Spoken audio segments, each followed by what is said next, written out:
What's up, everybody? Nick here. So, going to do 2017 year in review. We're going to run through all the New York teams with a quick year in review in about 2.5 minutes. So, here we go.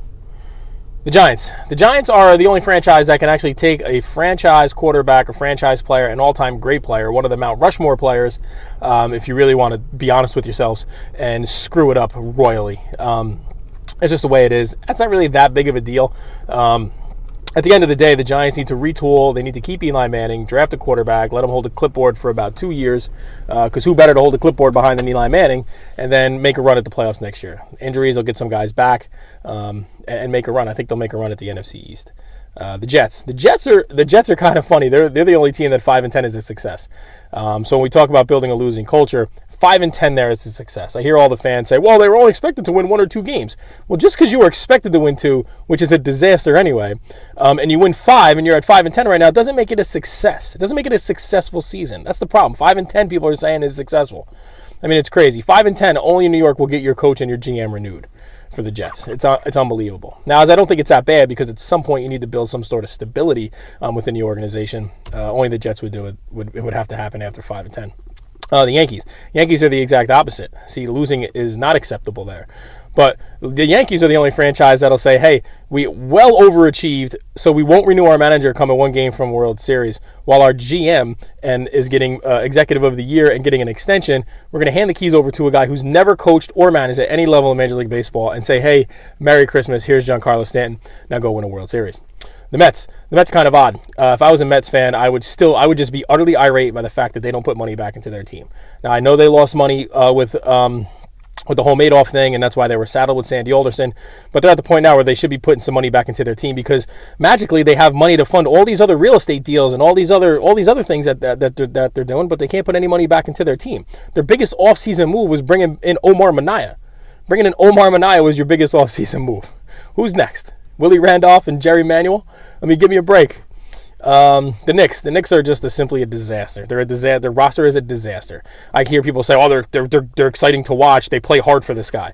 Listen, after 2 decades of sucking at Madison Square Garden in New York, playing hard and fun to watch and playing hard for Jeff Hornacek just should not cut it anymore. It just simply should not cut it. They're a disaster. They have Porzingis, but how long before he pulls a LeBron and says, you're not putting anything around me, why should I be here? And at that point, you really can't blame him. The Knicks are a disaster. They have been for decades. And a below 500 team, another season that's going to be acceptable because they maybe reach 500 once or twice in a season and dip back below. Who else is in New York? The Nets. I forgot they were still in the league. The best thing that's going to happen in Brooklyn is when Billy Joel goes and plays Barclays. Hockey. I know nobody likes hockey, but you got the Islanders, the Devils, and the Rangers all playing well. They're all in a playoff hunt. Last time I saw, they were all in a playoff spot. So that's good if you like hockey, because it's going to be exciting. It's going to absolutely be exciting. Got the Devils leading the way. They're playing the best hockey, which is good for me because I'm a Devils fan. And, that is what it is. The St. John's, go a little college basketball. St. John's having a great season. That's a fun team to watch, and they're playing well, and they're winning. I know they lost to Providence, but those Big East games are always going to be a battle. Army football wins a bowl game. They had a great season. If you watch the Army-Navy game, a fantastic game, especially if you like running, if you don't like passing. But they go in, they win a bowl game. Great for Army, good for them. It's a feel-good story, and really just a great thing. And for all the people, I'm going to give you a little bonus. For all the people that sit there and carry on and say, Buffalo's the only true New York team because the Jets are done playing Thursday. That's the dumbest thing ever said. But I'm going to give you a little Buffalo sports anyway. And the reason it's stupid, here's the reason it's stupid. Because at the end of the day, the San Francisco 49ers play in Santa Clara. Let's see, the Tampa Bay Rays play in St. Pete. The Washington Redskins play in Landover, Maryland. And the Tampa Bay Buccaneers, they don't play in Tampa Bay or they would all drown. So to sit there and go, it's just stupid. It's stupid. Your border, it's a geographical area, knuckleheads. But anyway, I'll give you a little Buffalo sports. They suck. The Bills start off 5-2, and well, the Bills showed back up. They changed quarterbacks for no reason, and will make the playoffs after starting 5-2.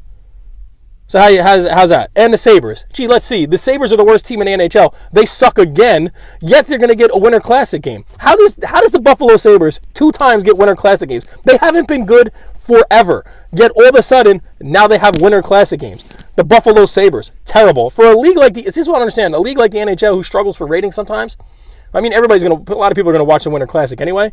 But for a league that struggles with ratings, why would you put the Buffalo Bills in the Buffalo Sabres in the Winter Classic? I'd be better off putting the Buffalo Bills. They'd probably play better. Be a better game. But at the end of the day, that's it. Let me know what you think. 2017 is coming to a close. 2018 is going to be an exciting year for New York sports. We shall see what happens, but you got the Yankees, the Giants are going to be retooling, so I think you got a lot to look forward to coming up in 2018. And everybody have a good night. Stay safe. See you.